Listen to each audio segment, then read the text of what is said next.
માતાજીની પૌભા ગઢવીના ભગત બાપુ દુલાભાયા કાગ એમ કહે છે ફેંસલો છે ને એ હરિના હાથમાં છે, કોઈના હાથમાં નથી. કોને કેવો ફેંસલો આપવો એ તો ઈશ્વરના હાથમાં છે.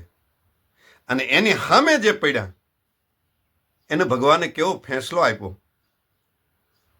એ કવિ કાગ કહે છે કે હિરણ્યકશિપુને એમ થયું હતું કે મારી જેટલું કોઈ તપ કર્યું નથી.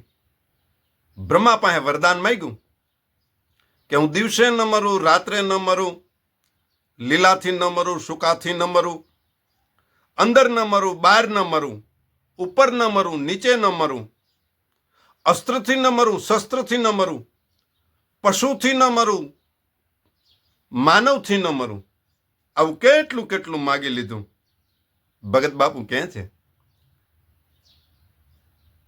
કઈ લેખ કાગળ લખ્યા તાત પ્રહલાદ ને કાળ ને જીતવા કલમ ટાંકી, એ વર્ષના વર્ષ વિચાર કરીને લખ્યું, અન માગતા ન રહ્યું કાંઈ બાકી. બ્રહ્મા પાસે બધું માગી લીધું કે હું આવી રીતે ન મરું.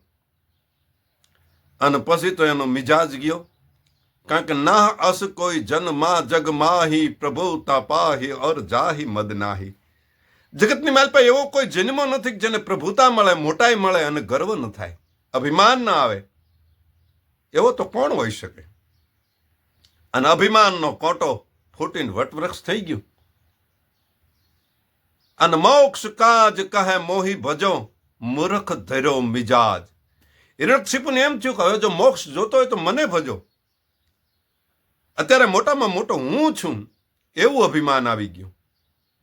મોક્ષ કાજ કહે મોહી ભજો, મૂર્ખ ધર્યો મિજાજ.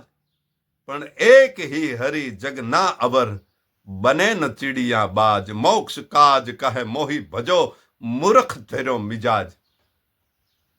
એક હી જગ ના અવર, બને ન ચીડિયા બાજ. એના જ ઘરની માલમાં પ્રહલાદ ભક્ત થયો અને કીધું પ્રભુ થી મોટું કોઈ નથી પિતાજી. કે નહીં, ચંડ અને અમર્ક નામના એના આસુરી વૃત્તિના વિદ્યા શીખડાવવા વાળા હતા. એને કીધું ચંડ યા અમર્ક કો બુલાઈ ફરમાઈ, દિનો પુત્ર એ કુપુત્ર કો સુપુત્ર સો બનાઈ દો, વેરી को मिटाई मोरी घर की बढ़ाई दो, ये आसुरी अनूप विद्या पाठ की पढ़ाई दो. कनक सिपू कहे कड़ी कड़ताई ताप, विधि विपरीत मुद्धि सिद्धि समझाई दो, घर में गड़ाई दो या सूली पे सड़ाई दो, वो नाम को छुड़ाई दो या शीश को उड़ाई दो. અને કોઈ પણ રીતે હરિનું નામ ભૂલવાડી દો અને મને ભજતો કરી દો.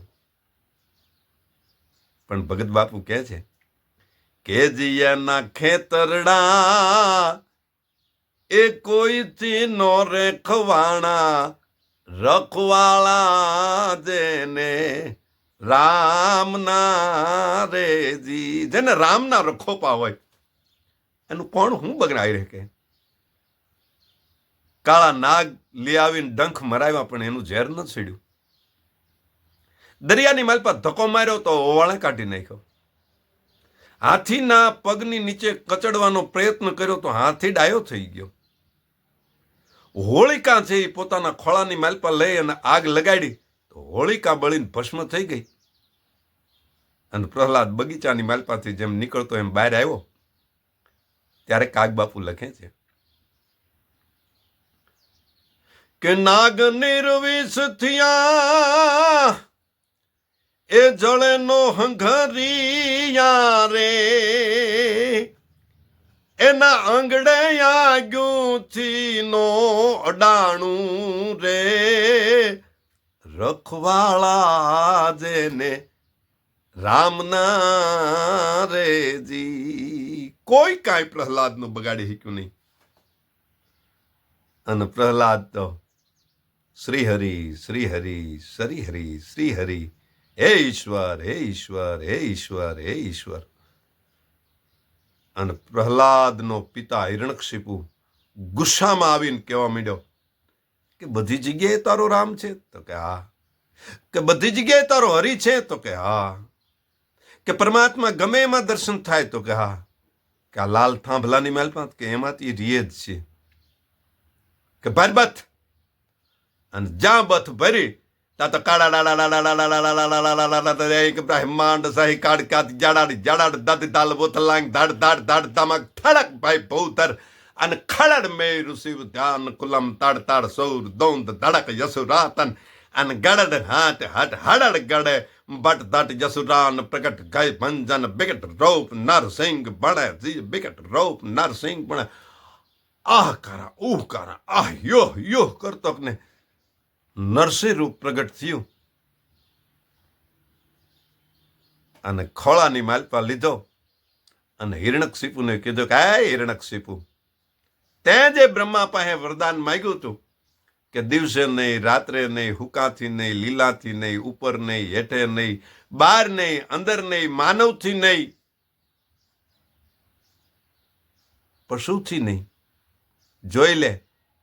એ માયલું કાંઈ નથી ને.